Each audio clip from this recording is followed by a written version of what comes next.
নমস্কার বন্ধুরা, আমি অর্ণা। আজ আমি আপনাদের সামনে পরিবেশনা করতে চলেছি কবিগুরু রবীন্দ্রনাথ ঠাকুরের ছোট গল্প কাবুলিওয়ালা। কাবুলিওয়ালা আমার 5 বছর বয়সে ছোট মেয়ে মিনি। এক দণ্ড কথা না কহিয়া থাকিতে পারে না। পৃথিবীতে জন্মগ্রহণ করিয়া ভাষা শিক্ষা করিতে সে কেবল 1 বৎসর কাল ব্যয় করিয়াছিল। তাহার পর হইতে যতক্ষণ সে জাগিয়া থাকে এক মুহূর্ত মৌনভাবে নষ্ট করে না। তাহার মা অনেক সময় ধমক দিয়া তাহার মুখ বন্ধ করিয়া দেয়, কিন্তু আমি তাহা পারি না। মিনি চুপ করিয়া থাকিলে এমনই অস্বাভাবিক দেখিতে হয় যে সে আমার বেশিক্ষণ সহ্য হয় না। এই জন্য আমার সঙ্গে তাহার কথোপকথনটা একটু উৎসাহের সহিতই চলে। সকালবেলায় আমার নোভেলের সপ্তদশ পরিচ্ছেদে হাত দিয়েছি, এমন সময় মিনি আসিয়াই আরম্ভ করিয়া দিল, বাবা, রামদয়াল দারোয়ান কাকাকে কৌয়া বলেছিল, সে কিচ্ছু জানে না না। আমি পৃথিবীতে ভাষার বিভিন্নতা সম্বন্ধে তাহাকে জ্ঞান দান করিতে প্রবৃত্ত হইবার পূর্বেই সে দ্বিতীয় প্রসঙ্গে উপনীত হইল। দেখো বাবা, ভোলা বলছিল আকাশে হাতি সুর দিয়ে জল ফেলে, তাই বৃষ্টি হয়। মা গো, ভোলা এত মিছিমিছিও বকতে পারে, কেবলই বকে, দিনরাতই বকে। এ সম্বন্ধে আমার মতামতের জন্য কিছু মাত্র অপেক্ষা না করিয়া হঠাৎ জিজ্ঞেস করিয়া বসিল, বাবা, মা তোমার কে হয়? মনে মনে কহিলাম শ্যালিকা, মুখে কহিলাম, মিনি তুই ভোলার সঙ্গে খেলা করগে যা, আমার এখন কাজ আছে। সে তখন আমার লিখিবার টেবিলের পাশে আমার পায়ের কাছে বসিয়া নিজের 2 হাঁটু এবং হাত লইয়া অতি দ্রুত উচ্চারণে আগডুম বাগডুম খেলিতে আরম্ভ করিয়া দিল। আমার সপ্তদশ পরিচ্ছেদে প্রতাপ সিংহ তখন কাঞ্চনমালাকে লইয়া অন্ধকার রাত্রে কারাগারের উচ্চ বাতায়ন হইতে নিম্নবর্তী নদীর জলে ঝাঁপ দিয়া পড়িতেছেন। আমার ঘর পথের ধারে। হঠাৎ মিনি আগডুম বাগডুম খেলা রাখিয়া জানলার ধারে ছুটিয়া গেল এবং চিৎকার করিয়া ডাকিতে লাগিল, কাবুলিওয়ালা, ও কাবুলিওয়ালা। ময়লা ঢিলা কাপড় পরা, পাগড়ি মাথায়, ঝুলি ঘাড়ে, হাতের গোটা 2-4 আঙুরের বাক্স, এক লম্বা কাবুলিওয়ালা মৃদুমন্দ গমনে পথ দিয়া যাইতেছিল। তাহাকে দেখিয়া আমার কন্যারত্নের কিরূপ ভাবোদয় হইল বলা শক্ত। তাহাকে ঊর্ধ্বশ্বাসে ডাকাডাকি আরম্ভ করিয়া দিল। আমি ভাবিলাম এখনই ঝুলি ঘাড়ে একটা আপদ আসিয়া উপস্থিত হইবে, আমার সপ্তদশ পরিচ্ছেদ আর শেষ হইবে না। কিন্তু মিনির চিৎকারে যেমনই কাবুলিওয়ালা হাসিয়া মুখ ফিরাইল এবং আমাদের বাড়ির দিকে আসিতে লাগিল, অমনি সে ঊর্ধ্বশ্বাসে অন্তঃপুরে দৌড় দিল। তাহারা চিহ্ন দেখিতে পাওয়া গেল না। তাহার মনের মধ্যে একটা অন্ধ বিশ্বাসের মতো ছিল যে ওই ঝুলিটার ভিতর সন্ধান করিলে তাহার মতো 2-4টে জীবিত মানব সন্তানও পাওয়া যাইতে পারে। এদিকে কাবুলিওয়ালা আসিয়া সহাস্যে আমাকে সেলাম করিয়া দাঁড়াইল। আমি ভাবিলাম যদিচ প্রতাপ সিংহ এবং কাঞ্চনমালার অবস্থা অত্যন্ত সংকটাপন্ন, তথাপি লোকটাকে ঘরে ডাকিয়া আনিয়া তাহার কাছ হইতে কিছু না কেনাটা ভালো হয় না। কিছু কেনা গেল। তাহার পর 5টা কথা আসিয়া পড়িল। আব্দুর রহমান, রুশ, ইংরেজ প্রভৃতিকে লইয়া সীমান্ত রক্ষানীতি সম্বন্ধে গল্প চলিতে লাগিল। অবশেষে উঠিবা যাইবার সময় সে জিজ্ঞেস করিল, বাবু, তোমার লাড়কি কোথায় গেল? আমি মিনির অমলুক ভয় ভাঙাইয়া দিবার অভিপ্রায়ে তাহাকে অন্তঃপুর হইতে ডাকাইয়া আনিবার ব্যবস্থা করিলাম। সে আমার গা ঘেঁষিয়া কাবুলির মুখ এবং ঝুলির দিকে সস্নিগ্ধ নেত্রক্ষেপ করিয়া দাঁড়াইয়া রহিল। কাবুলি ঝুলির মধ্য হইতে কিশমিশ এবং খোবানি বাহির করিয়া তাহাকে দিতে গেল। সে কিছুতেই লইল না। দ্বিগুণ সন্দেহের সহিত আমার হাঁটুর কাছে সংলগ্ন হইয়া রহিল। প্রথম পরিচয়টা এমনইভাবেই গেল। কিছুদিন পর একদিন সকালবেলায় অবশ্যকবশত বাড়ি হইতে বাহির হইবার সময় দেখি আমার দুহিতাটি দ্বারের সমীপস্থ বেঞ্চির ওপর বসিয়া অনর্গল কথা কহিয়া যাইতেছে এবং কাবুলিওয়ালা তাহার পদতলে বসিয়া হাস্য মুখে শুনিতেছে এবং মধ্যে মধ্যে প্রসঙ্গক্রমে নিজের মতামত দোআঁশলা বাংলায় ব্যক্ত করিতেছে। মিনির পঞ্চবর্ষীয় জীবনের অভিজ্ঞতায় বাবা ছাড়া এমন ধৈর্যবান শ্রোতা সে কখনোই পায় নাই। আবার দেখি তাহার ক্ষুদ্র আঁচল বাদাম কিশমিশে পরিপূর্ণ। আমি কাবুলিওয়ালাকে কহিলাম, উহাকে এসব কেন দিয়াছ? অমনা দিও না বলিয়া পকেট হইতে এক আধুলি লইয়া তাহাকে দিলাম। সে অসংকোচে আধুলি গ্রহণ করিয়া ঝুলিতে পড়িল। বাড়িতে ফিরিয়া আসিয়া দেখি সেই আধুলিটি লইয়া 16 আনা গোলযোগ বাঁধিয়া গিয়াছে। মিনির মা একটা শ্বেত চকচকে গোলাকার পদার্থ লইয়া ভৎসনার স্বরে মিনিকে জিজ্ঞেস করিতেছেন, তুই এই আধুলি কোথায় পেলি?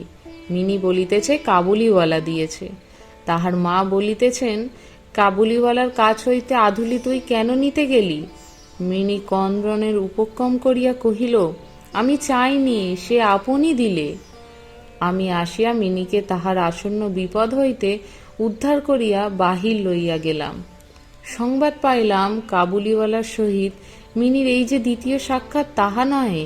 ইতিমধ্যে সে প্রায় প্রত্যহ আসিয়া পেস্তা বাদাম ঘুষ দিয়া মিনির ক্ষুদ্র লুব্ধ হৃদয়টুকু অনেকটা অধিকার করিয়া লইয়াছে।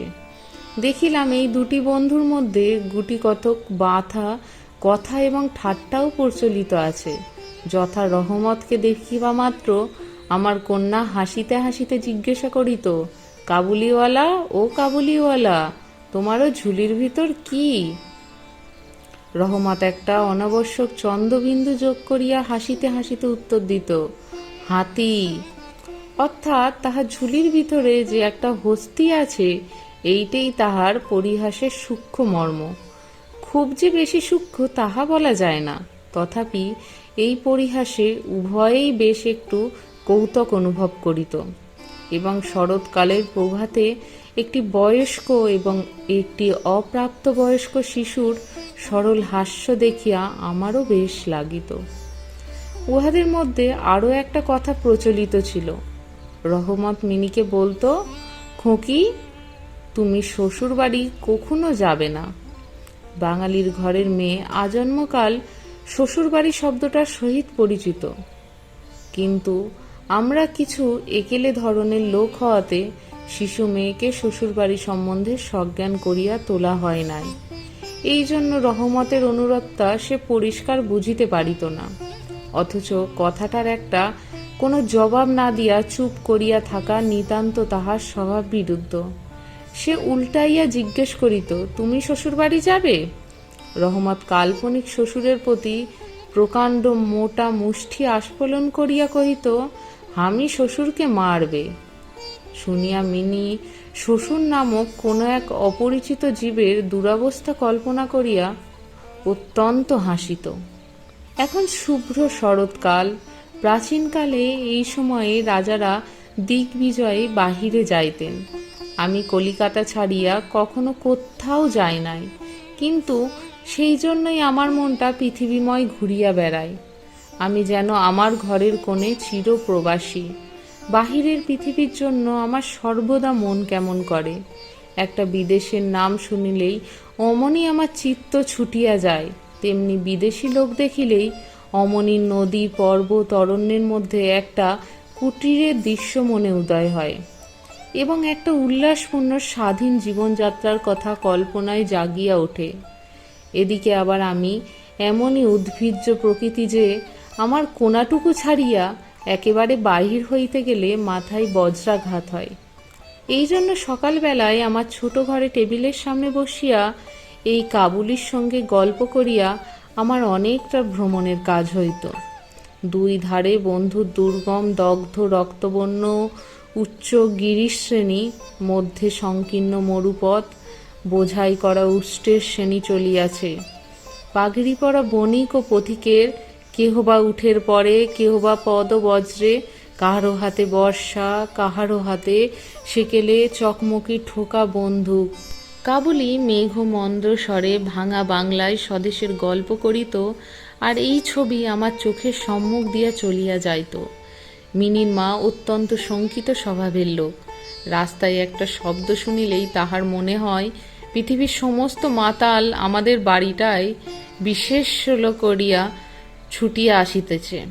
এই পৃথিবীটা যে সর্বত্রই চোর ডাকাত মাতাল সাপ বাঘ ম্যালেরিয়া শুঁয়োপোকা আরশোলা এবং গোড়ার দ্বারা পরিপূর্ণ, এতদিনে পৃথিবীতে বাস করিয়াও সে বিভীষিকা তাহার মন হইতে দূর হয় নাই। রহমত কাবুলিওয়ালা সম্বন্ধে তিনি সম্পূর্ণ নিঃসংশয় ছিলেন না। তাহার প্রতি বিশেষ দৃষ্টি রাখিবার জন্য তিনি আমাকে বারবার অনুরোধ করিয়াছিলেন। আমি তাহার সন্দেহ হাসিয়া উড়িয়া দিবার চেষ্টা করিলে তিনি পর্যায়ক্রমে আমাকে গুটিকতক প্রশ্ন করিলেন। কখনো কি কাহারও ছেলে চুরি যায় না?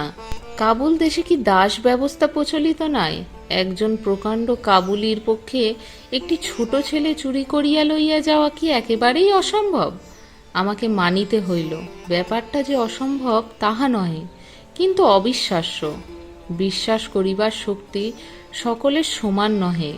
এই জন্যই আমার স্ত্রীর মনে ভয় রহিয়া গেল। কিন্তু তাহা বলিয়া বিনা দোষে রহমতকে আমাদের বাড়িতে আসিতে নিষেধ করিতে পারিলাম না। প্রতি বৎসর মাঘ মাসের মাঝামাঝি রহমত দেশে চলিয়া যায়। এই সময়টা সমস্ত পাওনার টাকা আদায় করিবার জন্য সে বড় ব্যস্ত থাকে। বাড়ি বাড়ি ফিরিতে হয়, কিন্তু তবু একবার মিনিকে দর্শন দিয়া যায়। দেখিলে বাস্তবিক মনে হয় উভয়ের মধ্যে যেন একটা ষড়যন্ত্র চলিতেছে। সকালে যেদিন আসিতে পারে না সেদিন দেখি সন্ধ্যার সময় আসিয়াছে। অন্ধকারে ঘরের কোণে সেই ঢিলে ঢালা জামা পায়জামা পরা সেই ঝোলা ঝুলিওয়ালা লম্বা লোকটাকে দেখিলে বাস্তবিক হঠাৎই মনের মধ্যে একটা আশঙ্কা উপস্থিত হয়।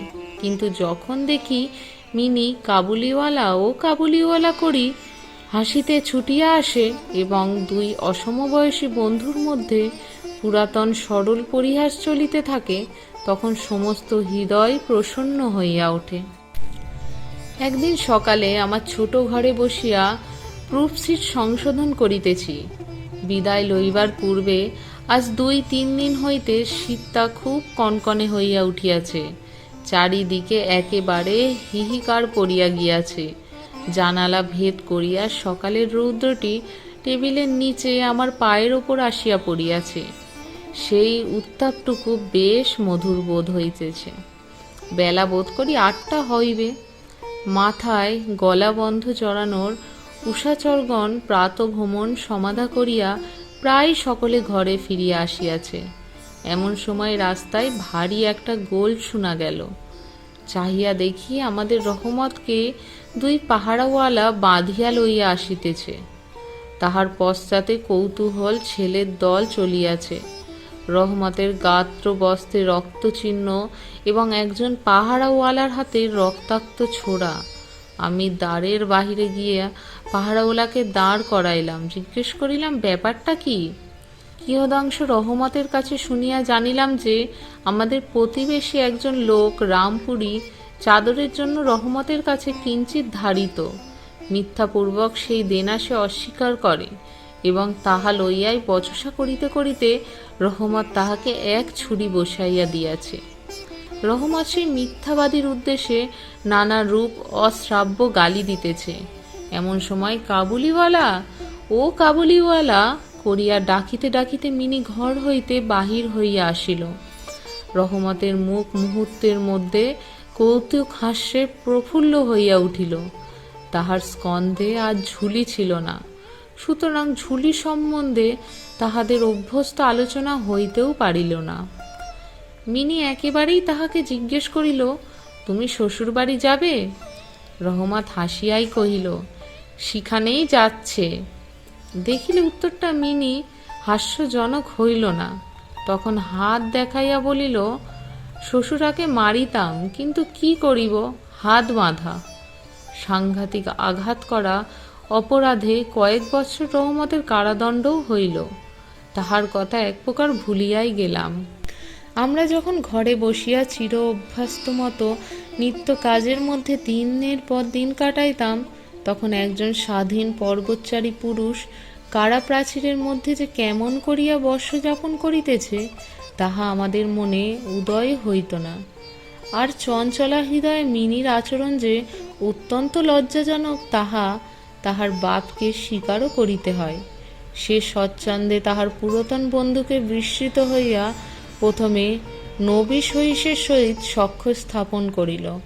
পরে ক্রমে যত তাহার বয়স বাড়িয়া উঠিতে লাগিল, ততই সখার পরিবর্তে একটি একটি করিয়া সখী জুটিতে লাগিল। এমনকি তাহার বাবার লিখিবার ঘরেও তাহাকে আর দেখিতে পাওয়া যায় না। আমি তো তাহার সহিত এক প্রকার আড়ি করিয়াছি। কত বৎসর কাটিয়া গেল, আর একটি শরৎকাল আসিয়াছে। আমার মিনির বিবাহের সম্বন্ধ স্থির হইয়াছে। পূজার ছুটির মধ্যে তাহার বিবাহ হইবে। কৈলাসবাসিনীর সঙ্গে সঙ্গে আমার ঘরের আনন্দময়ী পিতৃভবন অন্ধকার করিয়া পতিগৃহে যাত্রা করিবে। প্রভাতটি অতি সুন্দর হইয়া উঠিয়াছে। বর্ষার পরে এই শরতের নতুন ধৌত রৌদ্র যেন সোহাগেই গলানো নির্মল সোনার মতো রং ধরিয়াছে। এমনকি কলিকাতার গলির ভিতরকার ইষ্ঠক জর্জর অপরিচ্ছন্ন ঘেঁষাঘেঁষি বাড়িগুলোর উপরও এই রৌদ্রের আভা একটি অপরূপ লাবণ্য বিস্তার করিয়াছে। আমার ঘরে আজ শেষ রাত্রি হইতে না হইতেই সানাই বাজিতেছে। সে বাঁশি যেন আমার বুকের পরের হাড়ের মধ্যে হইতে কাঁদিয়া কাঁদিয়া বাজিয়া উঠিতেছে। করুণ ভৈরবী রাগিণীতে আমার আসন্ন বিচ্ছেদ ব্যথাকে শরতের রৌদ্রের সহিত সমস্ত বিশ্ব জগৎময় ব্যক্ত করিয়া দিতেছে। আজ আমার মিনির বিবাহ। সকাল হইতে ভারী গোলমাল। লোকজনের আনাগোনা, উঠোনে বাঁশ বাঁধিয়া পাল খাটানো হইতেছে। বাড়ির ঘরে ঘরে এবং বারান্দায় ঝাড় টাঙাইবার ঠুংঠাং শব্দ উঠিতেছে। হাঁক ডাকের সীমা নাই। আমি আমার লিখিবার ঘরে বসিয়া হিসাব দেখিতেছি।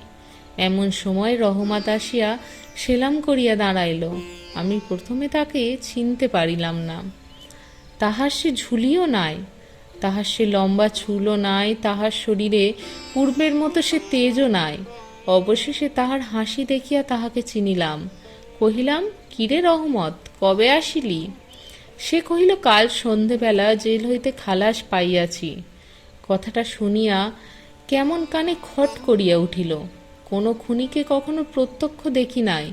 ইহাকে দেখিয়া সমস্ত অন্তঃকরণ যেন সংকুচিত হইয়া গেল। আমার ইচ্ছা করিতে লাগিল, আজিকার এই শুভ দিনে এই লোকটাকে এখান হইতে গেলেই ভালো হয়।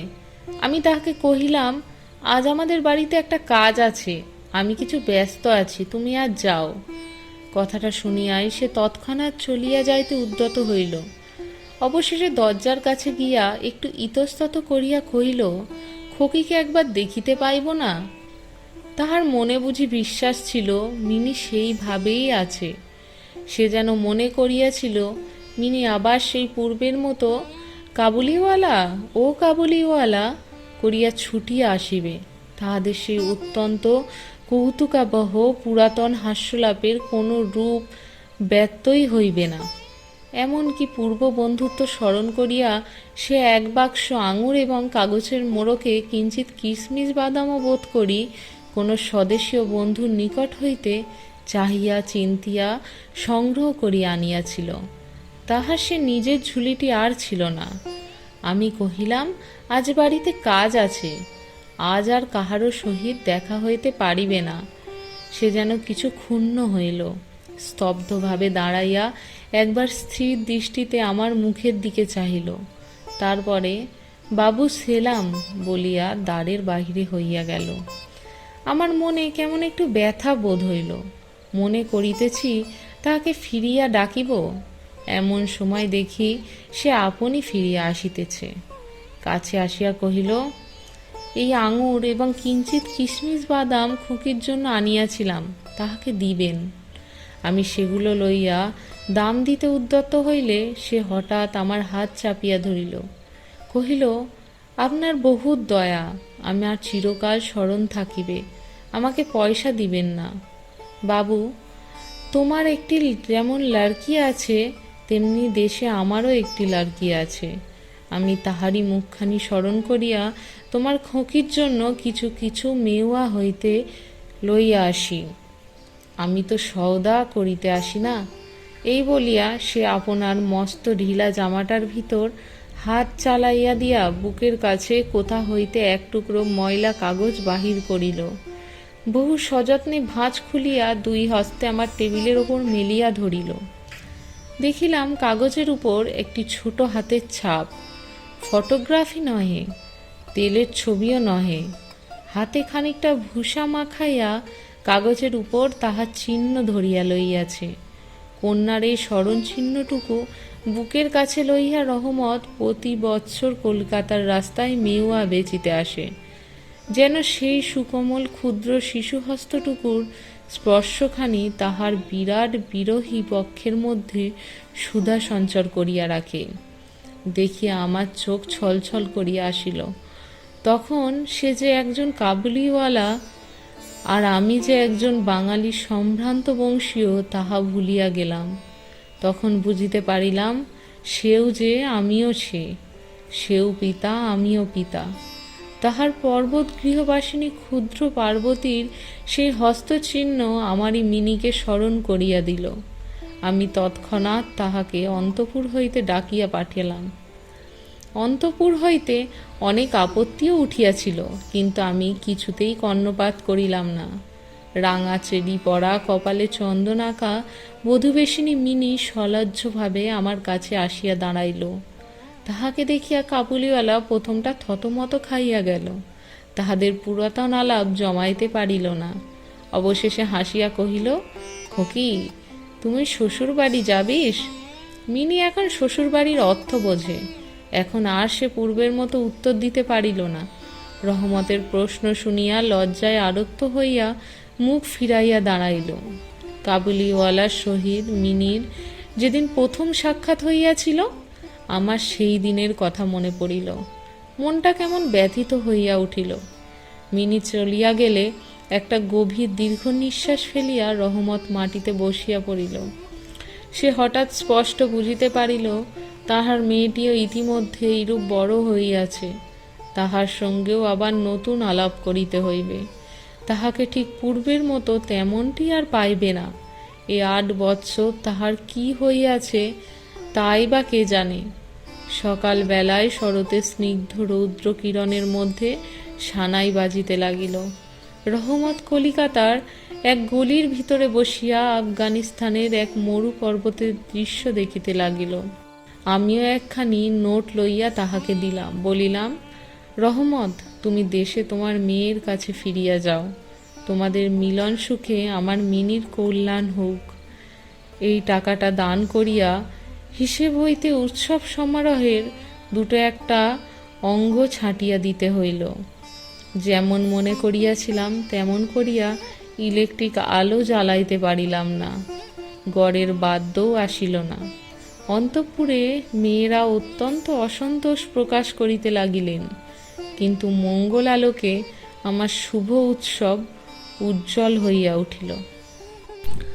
নমস্কার বন্ধুরা, আমি অর্ণা। আজ আমি আপনাদের সামনে পরিবেশনা করলাম কবিগুরু রবীন্দ্রনাথ ঠাকুরের ছোট গল্প কাবুলিওয়ালা। আপনারা সবাই ভালো থাকবেন, সুস্থ থাকবেন।